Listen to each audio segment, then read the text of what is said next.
Hi everyone, welcome to Virtual Muse, the MST3K of RPGs. I wanted to do two things today. The first one is to try a new system called Sharp Mountain Solo by John Fredericks of Sharp Mountain Games. It's a streamlined rules-light system, and it's well suited for solo play because it's simple enough for one person to easily keep track of everything, without complex rules slowing it down and getting in the way of the unfolding story. That's my favorite kind of rule set, because when I play a game solo, the character and storyline are the main things I get interested in, and the rules fade into the background. So the simpler the rules actually are, the more easily they can fade out of view, and the better I think the system is. So SMS is the system we'll use for the story idea I have in mind. One of our favorite things to do is watch cheesy movies and make fun of them. One of the iconic cheesy movies we watched recently was Plan 9 from Outer Space.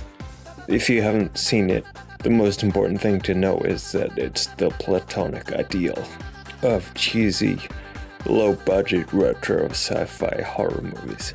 If scientists in a lab tried to create the perfect distillation of a cheesy movie, they would create Plan 9.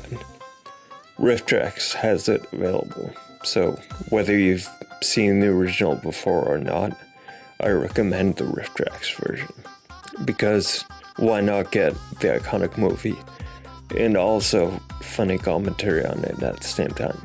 If you've seen Plan 9 before, you already know that the plot involves alien invaders experimenting with a technology they think they can use to raise the dead to create an unstoppable zombie army with which to conquer the Earth.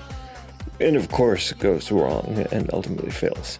Legend has it, Maila Nurmi was quite unhappy with the script and decided to remain silent throughout the movie, giving us the iconic deadpan, unspeaking character we know today.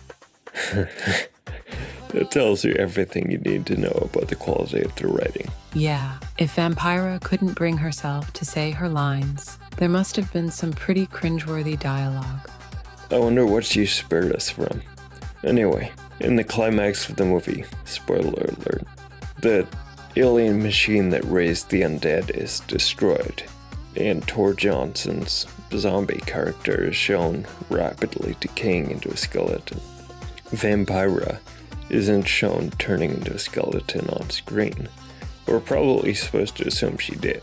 And maybe the actual reason it isn't shown is that they just didn't have the budget to include that special effect twice.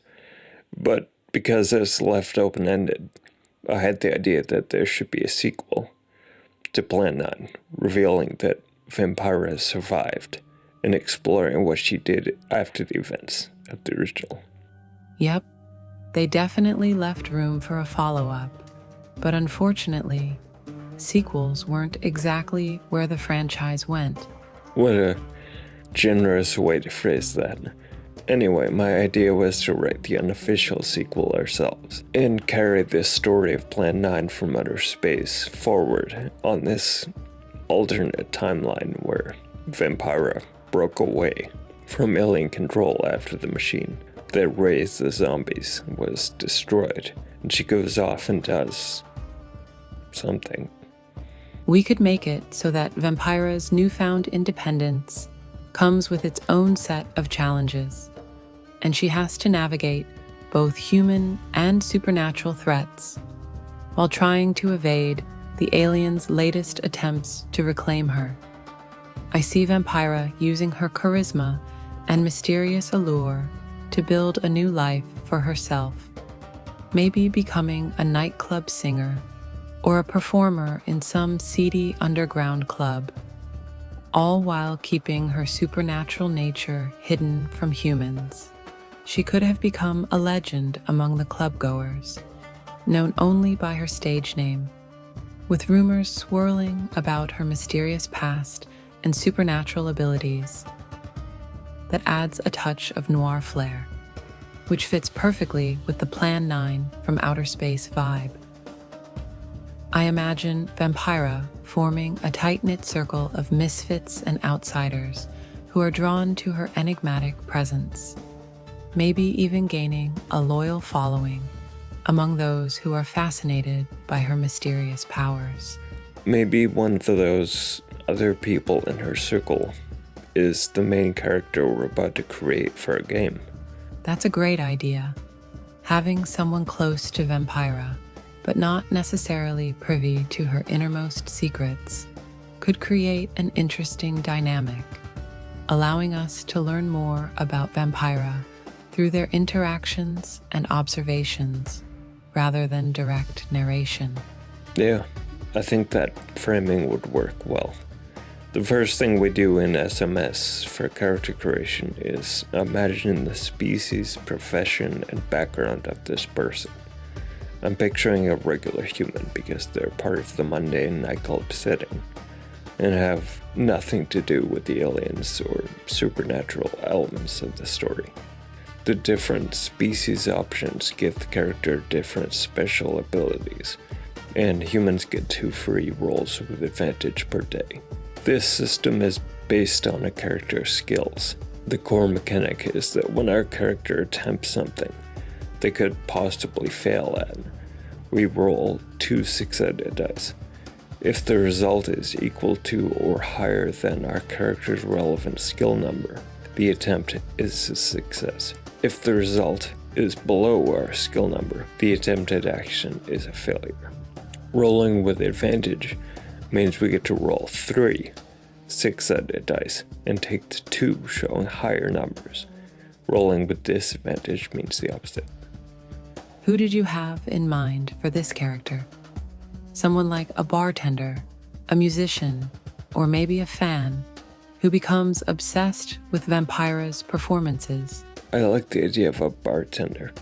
That's a natural reason for this character to be standing on the sidelines observing Vampira frequently without knowing much about her.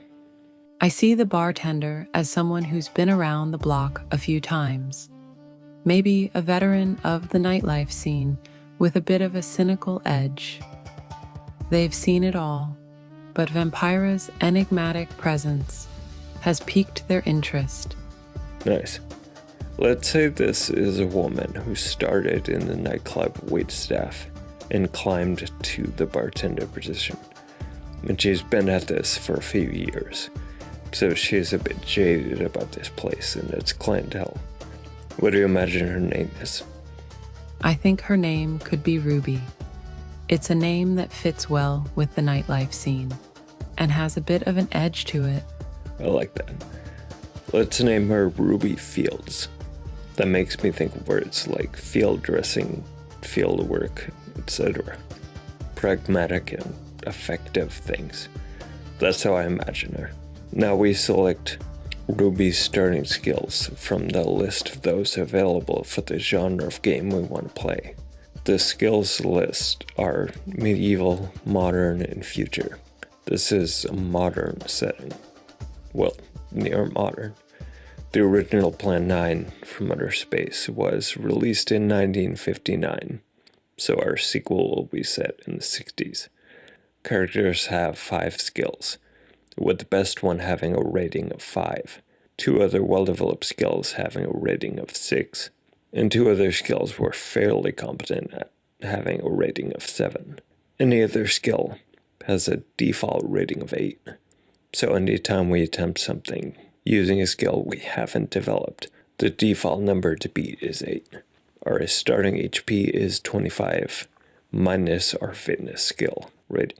Unless I'm misunderstanding the rules, and if I am, that wouldn't be the first time ever. Fitness is an optional skill, just like any other.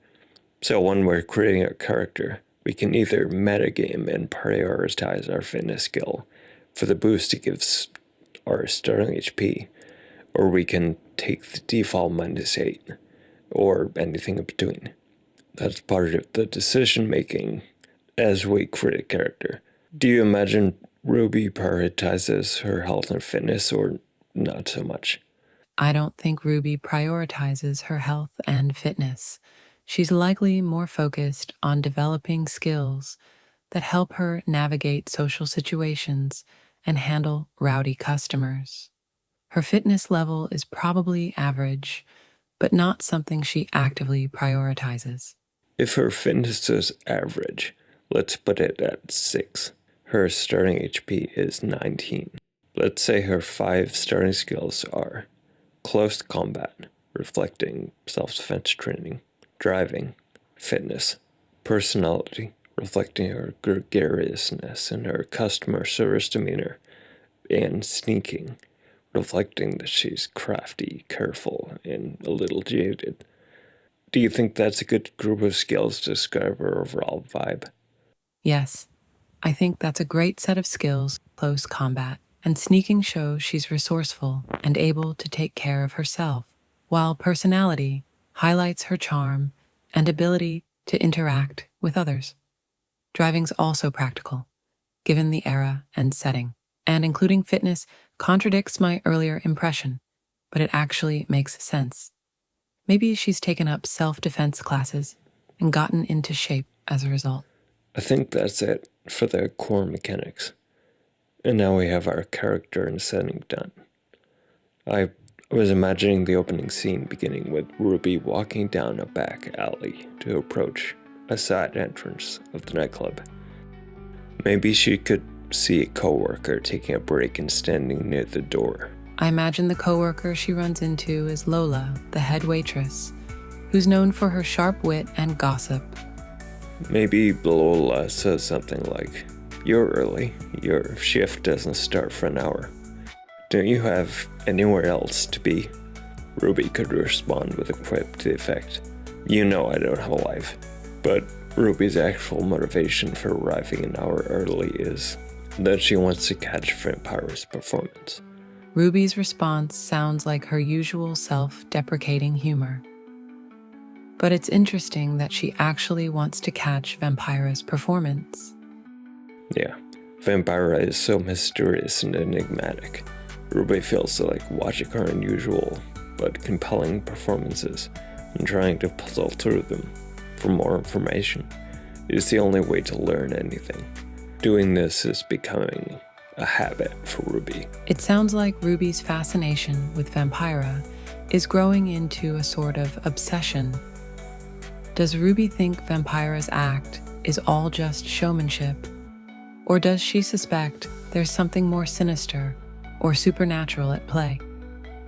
I think she's of two minds about it.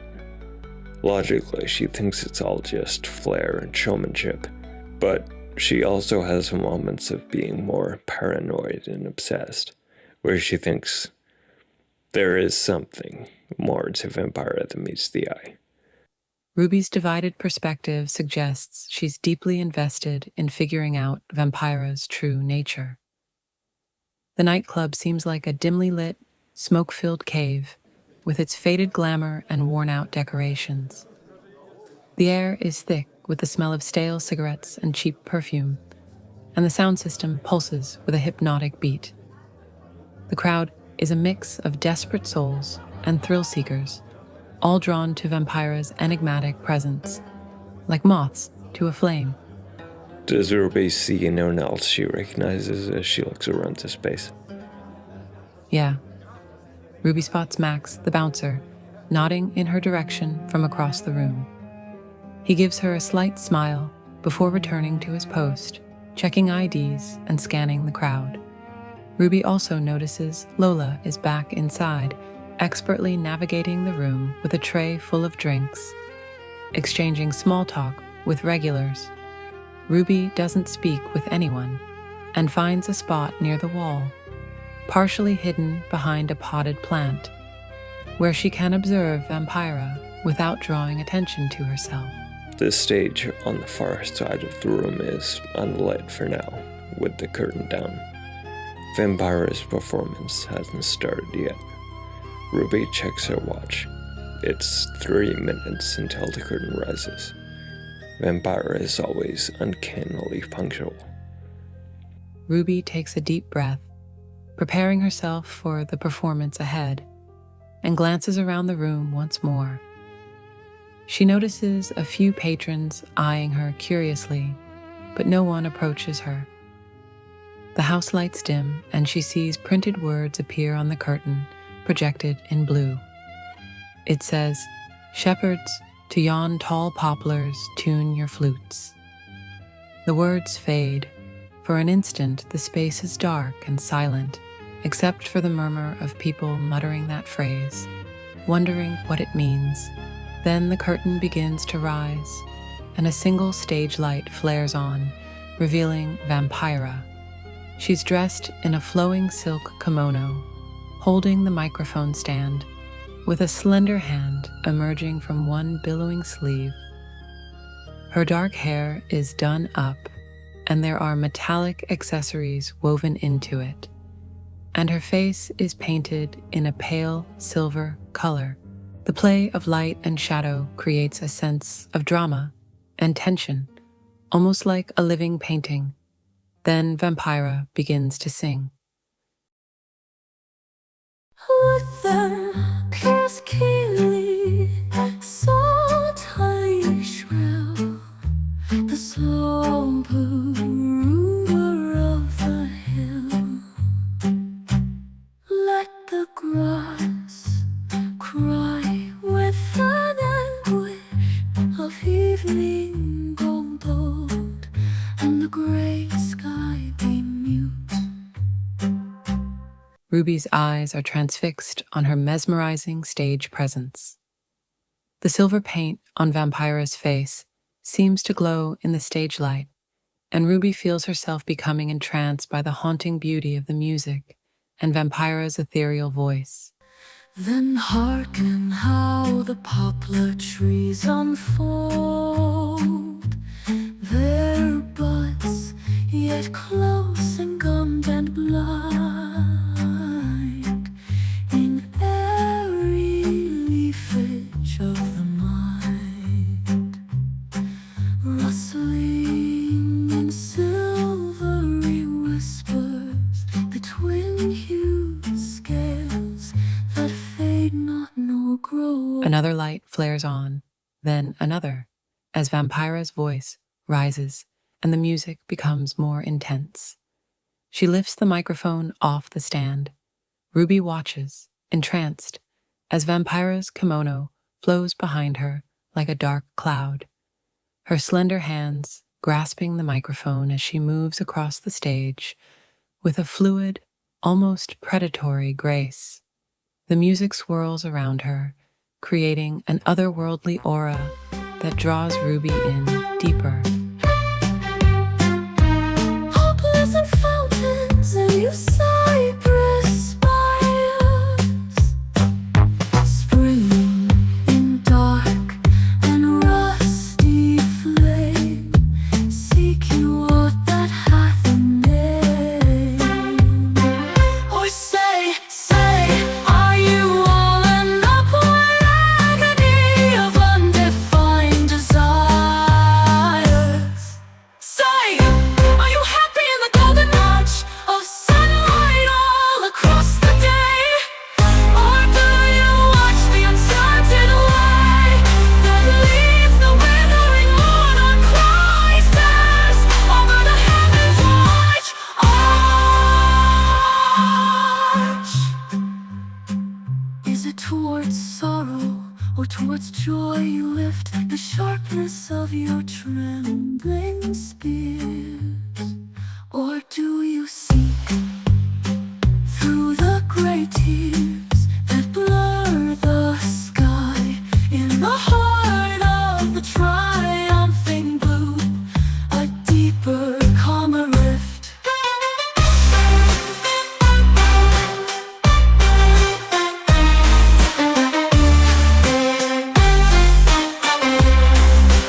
The music crescendos as Vampira belts out the final line.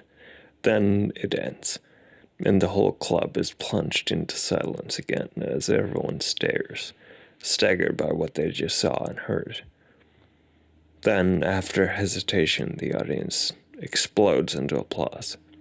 Ruby joins in the applause, her hands moving involuntarily to the rhythm of the clapping as she gazes at Vampira, who stands statue-like on stage, bathed in the spotlight. I imagine Ruby is thinking something like, what is she doing here in this backwater? She could have a show anywhere. She could be headlining in Vegas. Vampira's talent is undeniable, Ruby thinks, wondering how someone like her ended up in a seedy club like this. She can sense the frustration and restlessness beneath Vampira's polished exterior, a hint that there's more to her story than meets the eye.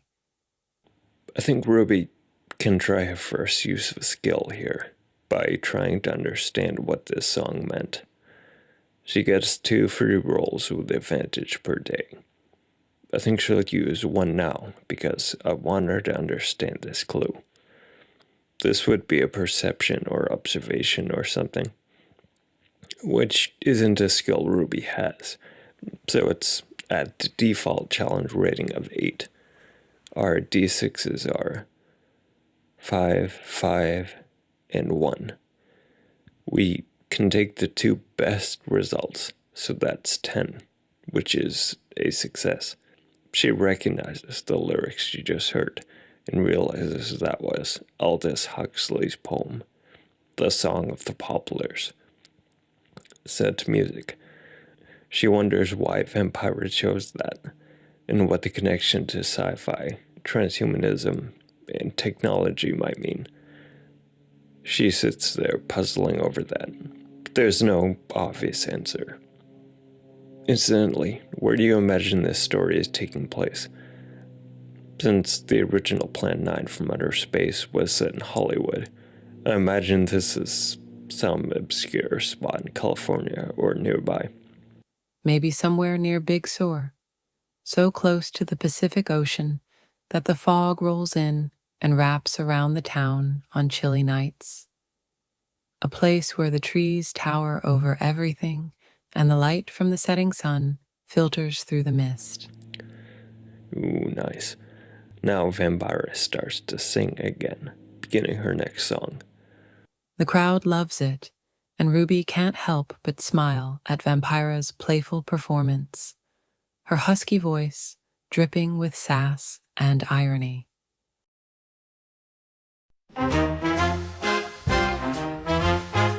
Underneath the neon glow, where the shadows dance and sway, he's a programmer, you know, working hard all night and day. He's got dreams of silicon fame, a digital tale to be told. But there's a bug and he's to blame, left out in the cold. Left out in the cold. Left out in the cold.